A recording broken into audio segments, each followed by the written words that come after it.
Aleluya.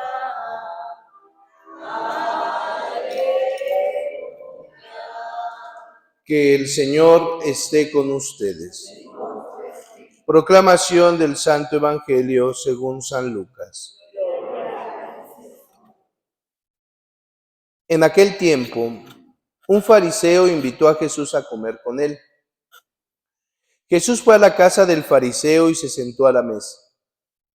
Una mujer de mala vida en aquella ciudad, cuando supo que Jesús iba a comer ese día en casa del fariseo, tomó consigo un frasco de alabastro con perfume, fue y se puso detrás de Jesús y comenzó a llorar, y con sus lágrimas le bañaba los pies, los enjuagó con su cabellera, los besó y los ungió con el perfume.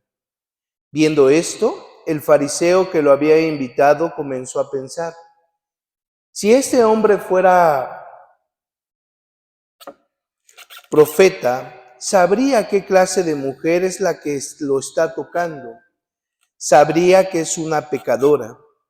Entonces Jesús le dijo: Simón, tengo algo que decirte.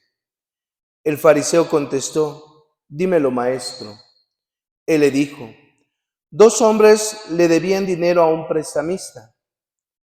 Uno le debía 500 denarios y el otro 50. Como no tenían con qué pagarles, les perdonó la deuda a los 2. ¿Cuál de ellos lo amará más? Simón le respondió: supongo que aquel a quien le ha perdonado más. Entonces Jesús le dijo: has juzgado bien. Luego, señalando a la mujer, dijo a Simón: ¿ves a esta mujer? Entré en tu casa y tú no me ofreciste agua para los pies, mientras que ella me los ha bañado con sus lágrimas y me los ha enjuagado con sus cabellos. Tú no me diste el beso de saludo. Ella, en cambio, desde que entró, no ha dejado de besar mis pies. Tú no ungiste con aceite mi cabeza. Ella, en cambio, me ha ungido los pies con perfume. Por lo cual, yo te digo, sus pecados, que son muchos, le han quedado perdonados, porque ha amado mucho. En cambio, al que poco se le perdona, poco ama. Luego le dijo a la mujer: tus pecados te han quedado perdonados. Los invitados empezaron a preguntarse a sí mismos: ¿quién es este que hasta los pecados perdona? Jesús le dijo a la mujer: tu fe te ha salvado, vete en paz. Palabra del Señor. Tomen asiento, por favor.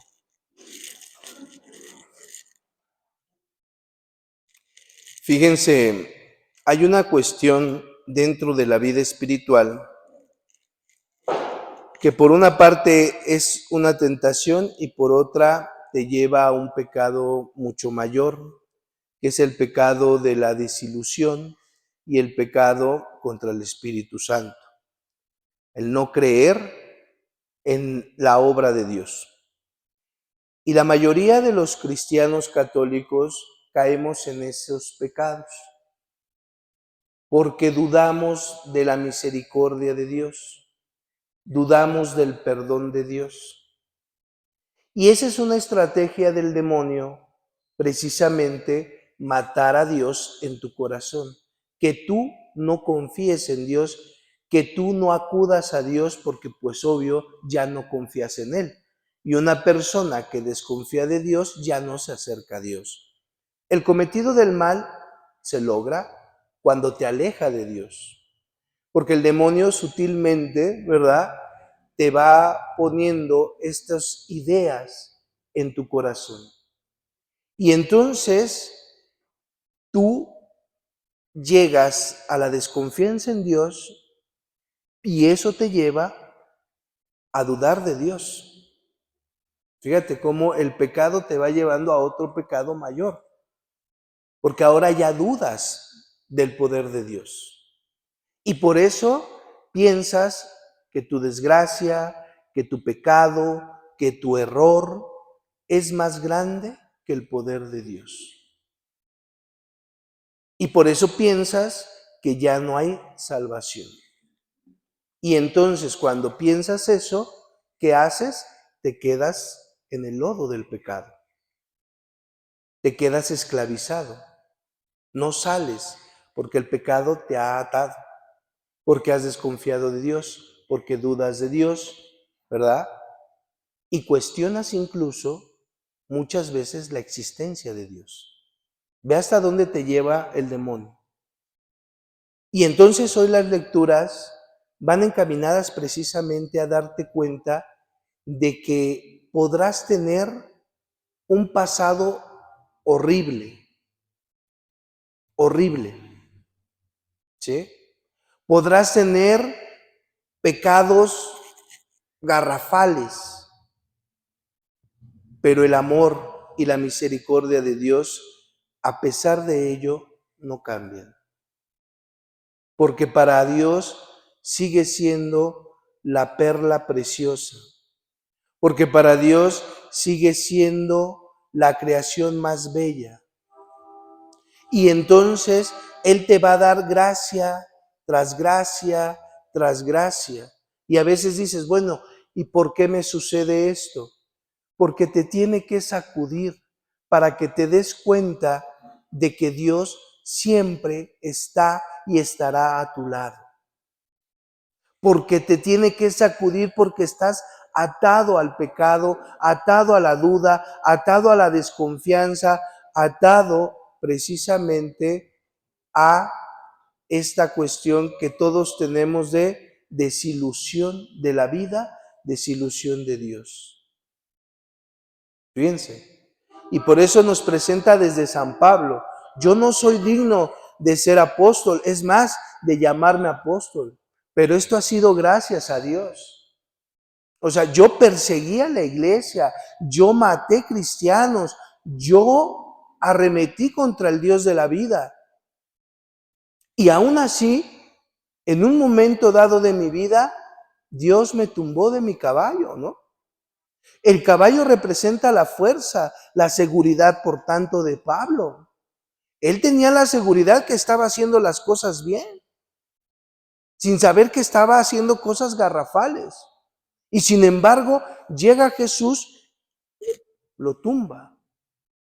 ¿Tú crees que le haya dolido a San Pablo? Claro que sí, porque le dio en el ego, le dio en la soberbia, le dio en todo eso que lo estaba atando.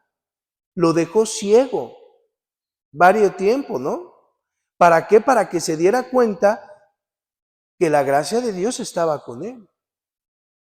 Lo tumbó, lo dejó ciego, para que dejara de estar distraído precisamente en las cosas del mundo, para que reflexionara, para que interiorizara, para que se diera cuenta que Dios lo acompaña en las buenas y en las malas.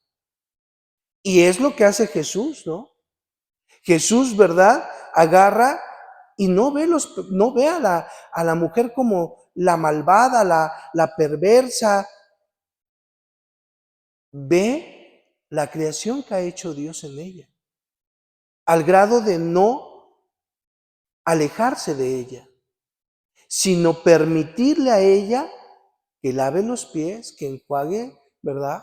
Permitirle a ella que se acerque a Él, que llore con Él, porque eso es lo que hace con el pecador.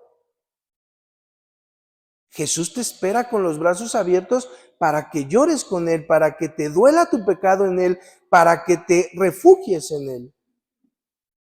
Y te consuela, ¿verdad? Y entonces fíjate, ¿no? Le hace la guerra, no es que Jesús esté de acuerdo con la vida que lleva esta mujer, no está de acuerdo. O sea, Jesús no está de acuerdo con el pecado y nunca lo va a estar.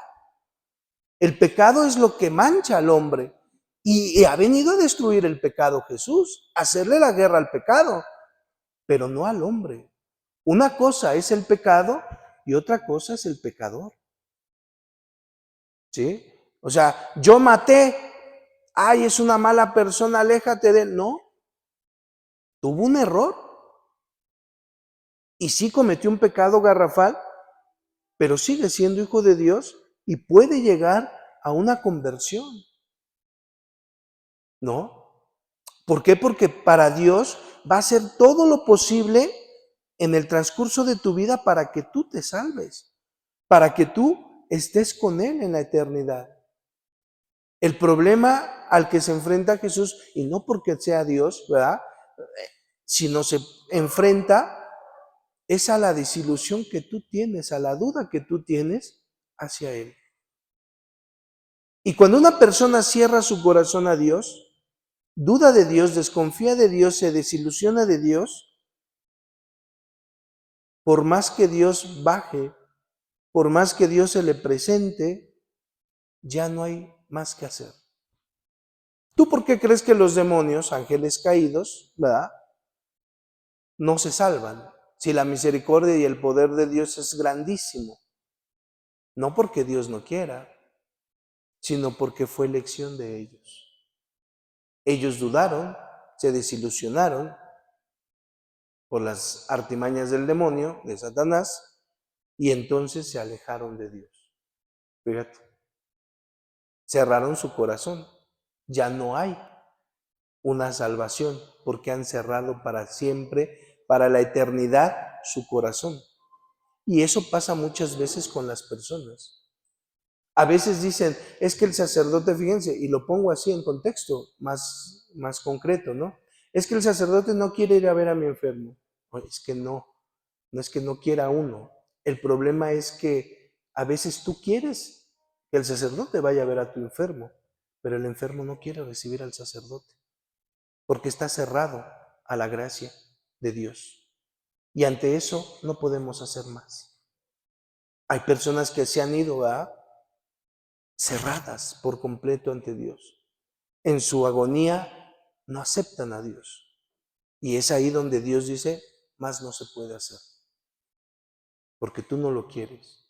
Por eso cuando Dios te ponga una prueba, cuando Dios te sacuda, permítese que te sacuda, permítete, ¿verdad?, tumbarte de ese caballo, permítete precisamente que Él te ayude a interiorizar.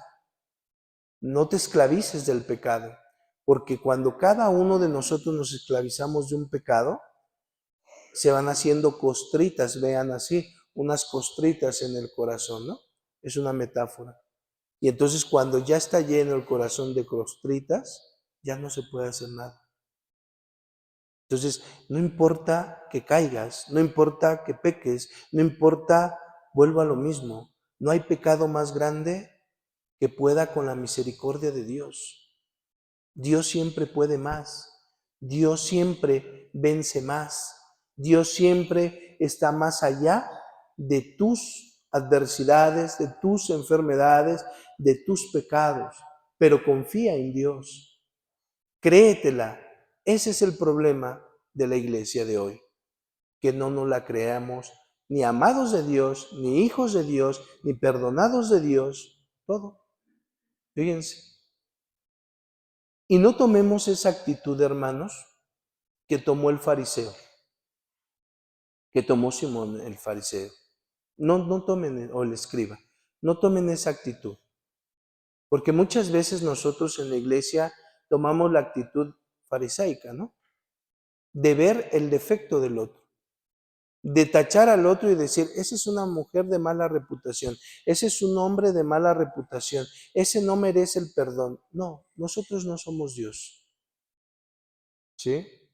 Cuando nosotros entendamos que todos los seres humanos somos vulnerables, que somos cambiantes, que podemos estar bien ahorita y después mal, que podemos tener buen éxito y después un fracaso, que podemos hacer las cosas bien o podemos hacer las cosas mal, que así como el hombre que tú juzgas tiene un pasado, también puede tener un presente en Cristo.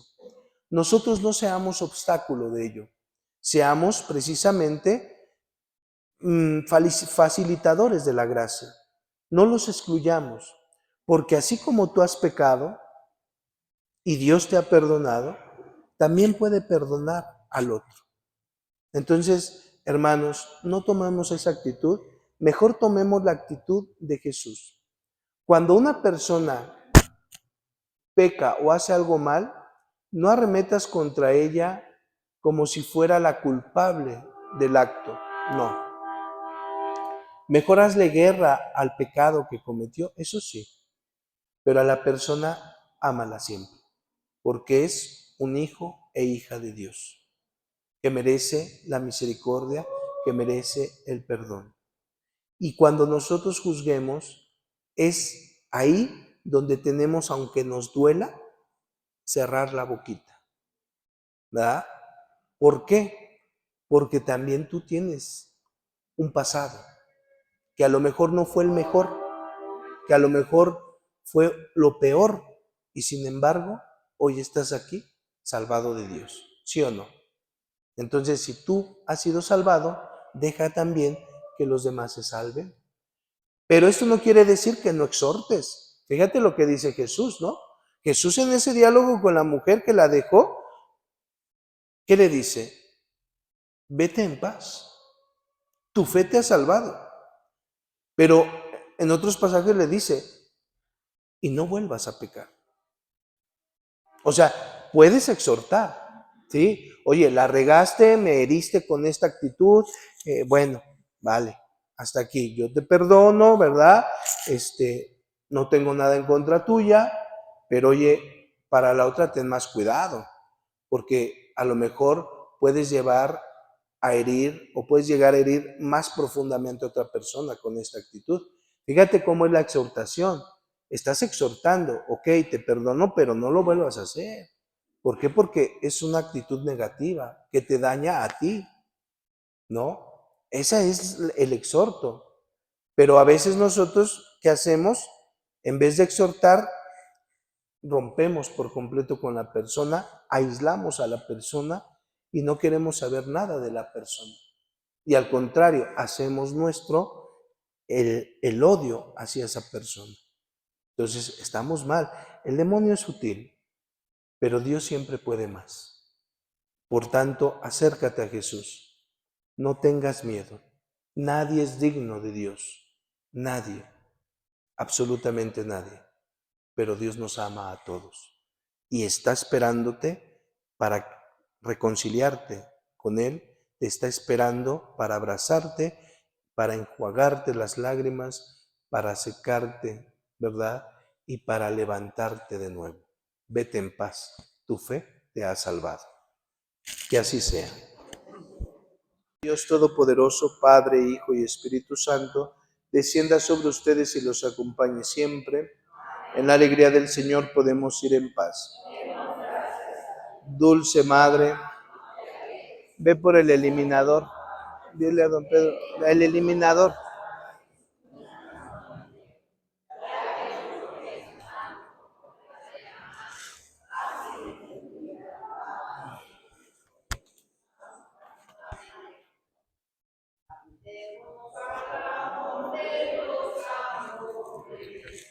Uh-huh.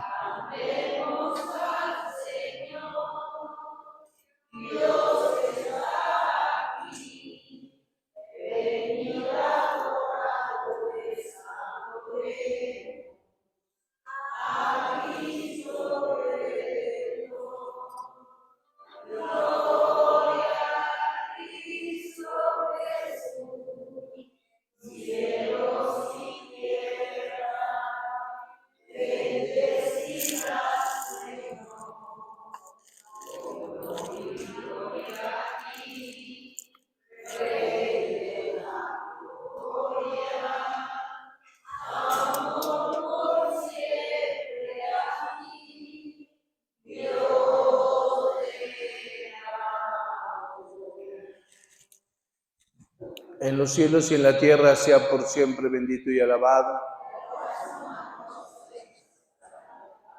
Gracias, Señor, por este día que nos otorgas. Gracias por las bendiciones que nos das. Te pedimos siempre nos acompañes en ese caminar hacia la vida eterna. Ayúdanos a ser fieles, Ayúdanos a ser confiados de ti y que nunca nos alejemos por ningún motivo ni circunstancia de nuestra vida. Que nunca dudemos de ti, de tu amor, de tu poder, de tu perdón. Así como a San Pablo, si es necesario, ayúdanos a recapacitar. Ayúdanos a entender y a ver con los ojos de fe y no los ojos de la humanidad. Gloria al Padre, al Hijo y al Espíritu Santo.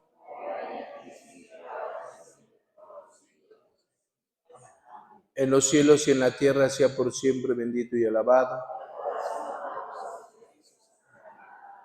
Te encomendamos, Señor, este día de adoración a ti, por toda la humanidad, por todo nuestro México, por todos los ancianos, por todos los enfermos, especialmente los que están en este momento en el hospital, debatiéndote entre la vida y la muerte.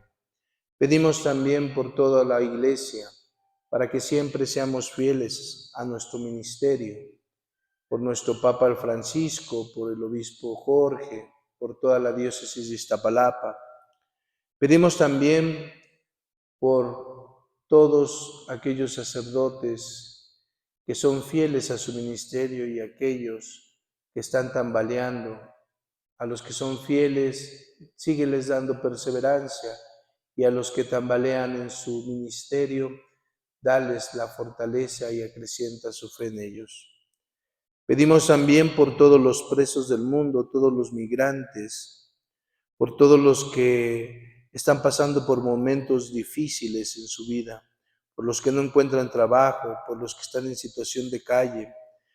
Te pedimos también, Señor, por todos los niños explotados, laboral, sexualmente, por todos los jóvenes que están siendo víctimas de la violencia, de los vicios, de estas ideologías perversas. Rescátalos, Señor, transfórmalos, Señor. Y te pedimos también por todos aquellos que nos han hecho el mal, por todos aquellos que nos envidian, por todos aquellos que hablan de nosotros, por todos aquellos que han buscado el mal para nuestras personas. Perdónales, Señor, todo el mal que hacen. Ayúdalos a comprender que su actuar no está bien, que no es la voluntad de Dios. Y a mí y a todos nosotros, danos la gracia para que podamos perdonar de corazón. En los cielos y en la tierra sea por siempre bendito y alabado